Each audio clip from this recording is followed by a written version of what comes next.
یو کس وایي چې بینک باندې ګاډی راایستل څنګه دي مزدورۍ لپاره جایز دي چې په سود باندې نه وي. یو کس تپوس کړی چې د پېشمني نه پس چې خوله کې اوبه راځي نو په دې سره روژه خو نه ماتېږي. خوله کې چې طبیعي طور سره کومې اوبه راځي لاړې په دې سره روژه نه ماتېږي. بل تپوس یې دا کړی دی چې اودس کوم نو په زړه کې مې دا خیال راځي چې په خوله کې مې اوبه پاتې شوي لیکن اوبه وي نه، دې سره په روژه خو څه اثر نه پروزي. نه، بالکل په روژه اثر نه پروزي. دا شک او شبهې مه کوه. البته چې څنګه خوله کنګاله کې اودس وکې نو اوبه بهر توی کا، باقي چې کومه تریبي دننه په هغې سره روژه نه ماتېږي. چا تپوس کړی دی چې زنانه خوشبويي لګولی شي که نه، عطر لګولی شي که نه. عطر لګولی شي لیکن هغه چې د هغې بوی نی، وږمی نی، هغه او هغه چې د هغې رنګ وي هغه لګولی شي. رسول الله صلی الله علیه وسلم فرمایي د رجالو او د نارینو عطر هغه دي چې د هغې وږمې خورېږي او رنګ نی، او د زنانو خوشبويي هغه ده چې د هغې رنګ وي او وږمې نی. مثلا زنانه نکریزې ولګوي، زعفران ولګوي، سرخي ولګوي، پوډر ولګوي، دا جایز دي چې موږ کې به فرق نه راځي. او د خاوند دپاره لګین دا جایز دي. او که چېرې زنانه سپری وکړي او لاړه بازار ته نو حدیثو کې د هغې سخت ممانعت راغلی دی. دا د شیطان خور ده، د شیطان مرګري ده. خلق او سړي پردي ځان ته متوجه کوي. نو زنانه خوشبويي لګولی شي خو چې د هغې وږمې نه خورېږي. یو کس تپوس کړی دی چې د درس نظامي او فاضل دی د مدرسې، هغه په دې باندې د فراغت نه پس د کور د طرف نه هغه مجبوره کولی شي چې ته پیسې ګټه او کاروبار کوه. که چېرې دې کاروبار کې د دین خدمت ته نه پاتې کېږي، دی داسې کولی شي چې یو خو دې په خپل زده شوي علم باندې عمل کوي. دویم دی د خپل کور ماحول چې د کله واده نه دی کړی د مور او پلار د رونو خویندو خیال ساتي، هغوی ته د دین ښیي. او دریم دا چې دی په جماعت کې درس کولی شي یا د سره په اجرا بیټک کې په جماعت کې یو طالب دو طالبان یو کتاب دو ویلی شي او کاروبار دیم کوي. یو کس تپوس کړی دی چې یو تندرست او روغ سړی دی، هغه په ناستې باندې تراویح کوي. د دې عذر د وجې نه چې زه ستړی کېږم نو آیا دا جایز دي او که نه؟ نه، داسې نه دي کول پکار. ستړیوالی ستوماني دا عذر نه دی. ملا کې درد دی، بیماری ده، مهرو کې فرق دی، اعصابو کې فرق دی، نشي ودرېدی، دی په ناستې کولی شي. او دغسې بل یو عذر دی، ګوډي خوږېږي، دی کولی شي، لیکن هېڅ به یې په ناستې باندې نه. بل تپوس دا کړی دی چې زه په تراوو کې قرآن پاک ویم، حافظ یم. زما سوال دا دی چې د تلاوت دوران نوې صورت راشي، هغه شروع کېږي، نو د هغې په ابتدا کې چې کوم بسم الله ده هغه به ویم که نه؟ نه، چې کله ته په مونځ کې ولاړې او په قرائت کې د صورت شروع کو نو بیا به بسم الله نه وی، بغیر بسم الله نه به صورت شروع کوي. یو کس وایي چې زما یو دوست دی، هغه وایي چې ما یو موټر سایکل لیدلی دی، د هغې قیمت 2,20,000 دی. دا ما ته واخله، ته یې واخله ما ته او په قسطونو باندې ما ته په 3,00,000 باندې راکه. آیا دا طریقه درسته او که نه؟ چې ته یې نیغ په نیغ اخلې نو دا سود راځي. او که چېرې هغه کس یې والي ستا هغه دوست او هغه پې نغدې ورکړې 2,20,000 او په تا باندې دی خرڅوي، ستا دا ملګری او تا ته وایي چې زه په قرضو در کوم په 3,00,000 نو داسې کولی شي. یو کس وایي چې یو کس د ګناه نه کولو قسم وخوړو چې زه به دا ګناه نه کوم، او بیا دا ګناه د ده نه وشوه خو د ده قسم هیر شوی دی، نو په ده باندې کفاره شته او که نه؟ او کفاره پې شته اگر که قسم د ده هیر شوی. یو کس وایي چې د حارث شهزاد معنا څه ده؟ حارث شهزاد دا 2 بیل ټکي دي. حارث د عربی لفظ دی، شهزاد د فارسی لفظ دی. حارث معنا ده ځمکه اړونکی، خواري کوونکی، دا نوم کې ښوی شي. او شهزاد د فارسی ټکی دی، د عربی نه دی. شهزاد معنا د بادشاه زوی، شهزاد، زاد اولاد ته وایي او شه بادشاه ته وایي. یو کس وایي چې په غوږو یا په سترګو کې دارو اچول، په رګ کې انجکشن لګول، یا په خېټه او په مزغو کې زخم دی، په هغې زخم باندې دوایي لګول، په دې سره په روژه کې څه فرق خو نه پروزي. د نورو سيزونو سره خو نه پروزي، خو البته انجکشن کې ستن لګول پاره کې پدې کې د علماو بعضی علماو اختلاف شته، د دین اجتناب پکار. یو کس وایي چې موږ په دکان کې چې کله خریدار اغشتون کې 1 کیلو شی اخلي نو هغه ته قیمت داغه نه کم وصولو، او چې څوک د 1 کیلو نه کم سودا اخلي نو داغه ته هغه رعایت نه کوو. آیا شریعت کې داسې لین دین جایز دی او کنه؟ که هغه باندې تا مخکې نه عرف داسې وي چې هغه دومره پیسې دي نو بیا خو ټیک نه ده، لیکن که چېرې ته نوی سودا د سره کې هغه سره د بیله سودا او که د سره د بیله او که هغه ته ډېر شی غشتو هغه ته د رعایت وکړو ته د ونه کو دا جایز دي. لیکن دوکه نه چې هغه دوکه شي چې ماته په دومره راکوي ورکړی دی په دومره وي. یو کس تپوس کوي که چا په قرض باندې پیسې غشتې وي نو په هغې باندې زکات شته او که نه؟ که تا د بل چا نه قرض وصول کړی وي د خپلو حاجاتو دپاره نو په تا باندې د هغې زکات نشته دی. زکات په هغه چا دی چې څوک د دې پیسو مالک دی، اصل په هغه باندې زکات. تا سره خو خپل شته دی نه، ضرورت دپاره دی اغشتي دي. دویم تپوس یې کړی دی چې زما سره 2.5 تولې سره زر دي او سره کم دی، نو دا د زکات په نصاب کې راځي او که نه؟ او دا په نصاب کې راځي. دا سره زر دا به هم واړې پیسو ته او دا پیسې به ورسره جمع کې بیا به د ټولو زکات ورکړي. بل تپوس یې کړی دی چې زکات ورکولو دپاره، زکات ایستو دپاره د کال بهترینې ورځې کومې دي؟ د زکات ایستو دپاره بهترینې ورځې هغه دي چې کله ستا سره مال د نصاب رالو او ستا کال په کومه ورځ پوره شو، هغه بهترینې ورځې چې په هغې باندې وباسي. یو کس تپوس کړی چې زمونږ په علاقه کې رسم و رواج دا دی چې په جینکو باندې چې کله یې ورکوي بل ته پیسې اخلي، او دلته د پیښور رسم دا دی چې مکان لیکي رهایش کور، نو په دې کې کوم یو صورت اختیارولو پکار دي؟ چې خامخا دا صورت اختیاري نو د مکان دا ټیک دی او پیسې اغشتل لا نه، ځکه چې دا حر انسان دی، جینۍ د هغې په سر باندې پیسې اغشتل او په خپل جیب کې اچول دا نه دی جایز. او دا هم ټیک نه ده چې هغې دپاره سامان اخلي او پیسې وصولې کړي، ځکه چې جهیز چې لور سړی رخصتۍ نو څه ورسره ورکې د خپل وس مطابق دا په پلار دی. که ستا د سټیلو د لوښو طاقت نه نو د خاورې لوښي ورکه، او چې څومره دې وس وي هغه ورکه، د هغې نه زیات نه، خو دا ته ورکه چې لور دې خوشحاله شي. باقي مهر استوګنه دا په هلک باندې ده. یو کس تپوس کړی دی چې یو کس د ملک نه بهر اوسیږي، د هغه سوال دا دی چې زه یو جومات کې د تراویح مونځ کوم چې هغوی 8 رکعاته کوي، بیا ورپسې 2 رکعاته وکړي او بیا ورپسې 1 رکعات وکړي په جمع کې. نه آیا زما وتر واجب مونځ ادا شو او که نه؟ ته داسې کو چې کله هغوی 8 رکعاته تراویح وکړي نو ته بیا بیل شه او بیا 3 د نورې تراویح پوره که 12 رکعاته چې 20 رکعاته دي شي، بیا په هغې پسې وتر ځان ته وکړه. دا 12 رکعاته او دا 3 رکعاته وتر ته ځان ته کو. یو کس وایي چې بعضې حضرات قرآن پاک په موبایل کې ډاونلوډ کړي او هر ځای په بسونو، په ګاډو او په نورو مقاماتو کې وایي. په موبایل کې ډېر فحش څیزونه هم وي او کله کله موبایل ځان سره واشروم ته هم یوسي. آیا دا قرآن پاک په دې کې ویل جایز دي او که نه؟ که چېرې په دې قرآن پاک کې نور د نحوست څیزونه وي نو بیا مناسب نه ده.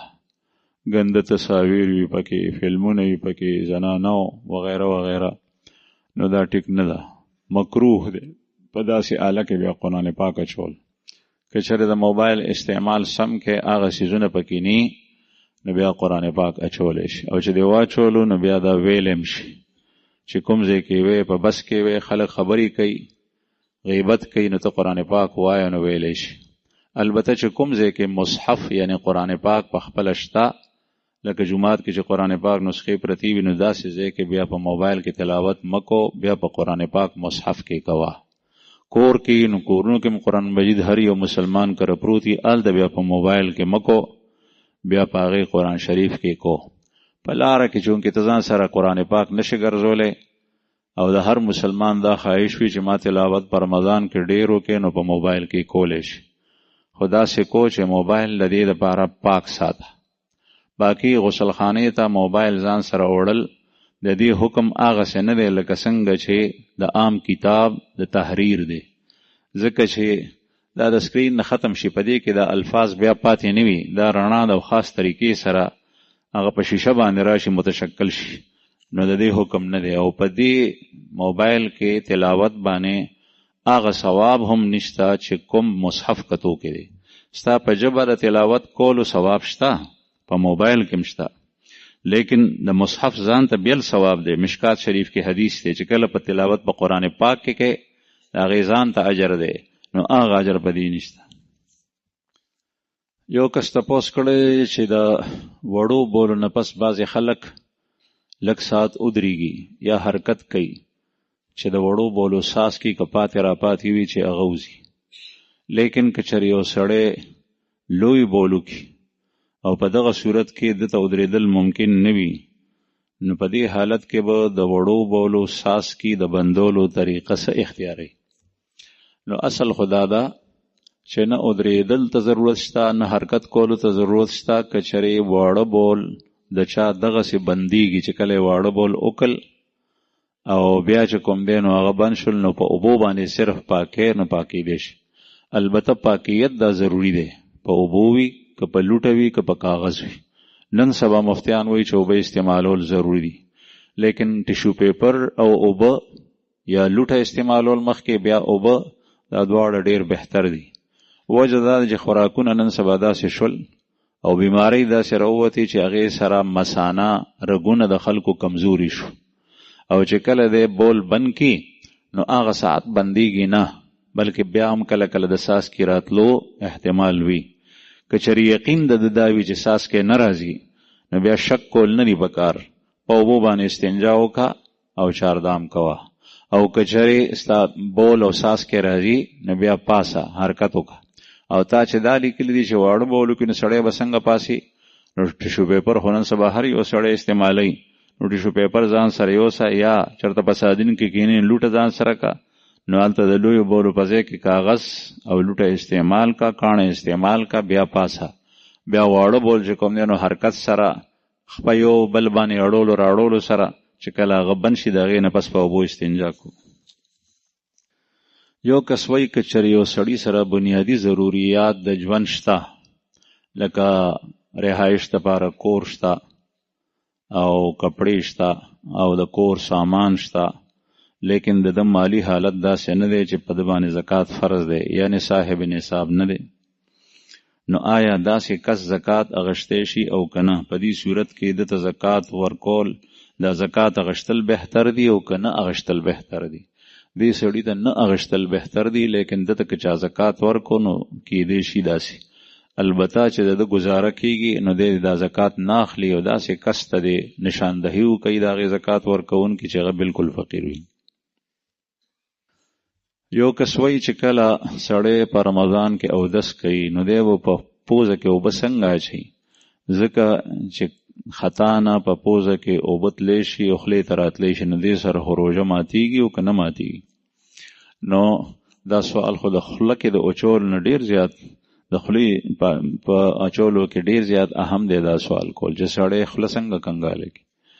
نو دا چل الله جل شانو هر انسان ته خولی دی چې دی خوله کنګالوي، لیکن اوبه یې نه تېرېږي او په دې باندې ده ته قابو وي. دا د الله پاک په هر کس کې دا نظام ایښی دی چې خوله هم کنګاله کړي اوبه هم نه تېرېږي. نو چې ستا خیال وي احتیاط کې نو بیا اوبه نه تېرېږي. په پوزه کې اوبه اچول نه مراد دا دی چې په برې راکاږمه، پوزه کې اوبه واچول لونده ګوته پکې ووه او بس دی پوزه بیا سوڼ که، دومره یې مه راکاږه چې هغه د پوزې د هډوکي نه بره لاړ شي او هغه اوبه ستا خولې او خېټې ته لاړې شي. په هر حال که اوبه خوله کې وي نو دې سره روژه نه ماتېږي، لیکن چې کله اوبه خېټې ته لاړې د ستوني نه ښکته شوې نو هغې سره بیا روژه ماتېږي. بل تپوس یې کړی هغه هم همدغسې دی چې کله د جمعې د مونځ دپاره سړی غسل کوي نو هغه به خوله او پوزه کې اوبه څنګه اچوي؟ نو خوله او پوزه کې به اوبه اچوي، لیکن غړغړې به نه کې او پوزه کې به په بره اوبه راکاږې نه. اوبه راښکل په پوزه کې دا وي چې دا چونکې اوبه والې پوزې سره نږدې کې داسې په بره باندې سا راکاږې په پوزه نو اوبه لاړې شي، نو کله هغه ستا خېټې ته ځي نو داسې مه کو، او لږ انداز سره کو چې پوزه دا ظاهري حصه دې ته اوبه لاړې شي او بس دی، نو استنشاق هم وشو، سنت هم ادا شول، د روژې ماتېدو نه هم بچ شي. او خوله کې چې کله اوبه اچوې نو غړغړې مه کوه، غړغړه موږ دې ته وایو چې خوله په پورته کې او مرۍ ته او حلق ته دا اوبه ورسې خوله پې باندې پاکې، داسې مه کو، بلکې خوله کې اوبه واچوه، یو طرف ته بل طرف ته واړو راواړو، په ژبه او په غاښونو په زور باندې بې باروت وکړه، مزمزم وشوه، سنت هم ادا شو او روژې ماتېدو نه هم بچ شوې. بل تپوس یې کړی دی چې ما د رمضان نه مخکې 10 سپارې تلاوت کړې وې، د هغې 15 میاشتې وشوې. په دې رمضان کې چې د قرآن پاک تلاوت شروع کوم نو د سر نه به شروع کوم، او که نه هغه چې کومې 10 سپارې مې ویلې وې د هغې نه پس 11 به شروع کوم، 11 سپاره شروع کړه. دغسې وایه په رمضان کې د سر نه ختم شروع کول دا نه سنت دی، نه مستحب دی، نه فرض دی، هیڅ هم نه دی، نه واجب دی، تلاوت مقصود دی. او ته چې وایې چې 15 میاشتې مخکې مې کړې نو داسې مه کو، روزانه تلاوت کوه په غیر رمضان کې هم چې قرآن دې زده دی، رمضان نه علاوه هم تلاوت کو. البته فرق دا دی چې په رمضان کې ډېر ډېر تلاوت کو، 3 سپارې 15 سپارې 10 سپارې، او په غیر رمضان کې چې څومره ستا وس وي هغه کو، 1 سپاره کو، که 1 نشي کولی نیمه کوه، که نیمه نشي کولی پاو کوه، که پاو نشي کولی 3 رکو کوه، خو یو تلاوت په ځان باندې لازم کا چې هغه عمره ته کې ستا هغه حزب وي. یو کس وایي که چېرې د ختم پیسې یو سړی واخلي او چا فقیر ته یې ورکړي او په خپله استعمال نه کړي نو دا څنګه دي؟ که ختم پیسې د تړون کړی وي د خلکو سره چې زه تاسو ته په تراوو کې ختم کوم او زه به 20,000 25,000 15,000 روپۍ اخلم، نو دا تړون کول ټیک نه دي، دا د اجر ضایع کېږي. او که تړون نه کړی نه اشارتن نه دلالتن نه صراحتن، بس دی په مسلمان ودرېږه، د مقصد دا و چې زمام ثواب وشي، دا خلق را پسې قرآن واوري د دوی هم ثواب وشي، او بیا دته یو کس یا 2 کسانو د هدیې په شکل کې څه ورکړل نو هغه اخیستی شي. او که چېرې دی هغه فقیر ته ورکوي لکه تا تپوس کړی دی نو دا ډېره بهتره خبره ده. یو کس تپوس کړی چې په رمضان کې لوډو کیل کول لوبه دا څنګه دي؟ دا وخت ضایع کول دي، وخت ضایع کول دي، او وخت ډېر قیمتي سرمایه ده. دا د واورې په شان مثال دی، که دا دې په شربت کې واچول نو شربت د خوند دې واغشتو، که اوبو کې دې واچول نو اوبه پې یخې شوې خوند دې واغشتو، لیکن که دا واوره پرته وه نو دا دغسې ضایع شو. نو بیا دا خو لویه سرمایه ده، دا وخت انتهایی قیمتي ته جوړولی شي، دا لغوه او عبث فعل دی، دې ته لعب وایي. په رمضان کې خصوصا د دې نه اجتناب پکار دی. د دې په ځای باندې خوب وکړه، آرام وکړه، هغه خوب چې کوم دی نو هغه ستا بهتر دی، ځکه چې د روژې په وجه سړي کې نقاحت او کمزوري راځي، خوب سره هغه لرې شي، او چې بیا تلاوت کې او ذکر کې هغه خو ډېره بهتر ده.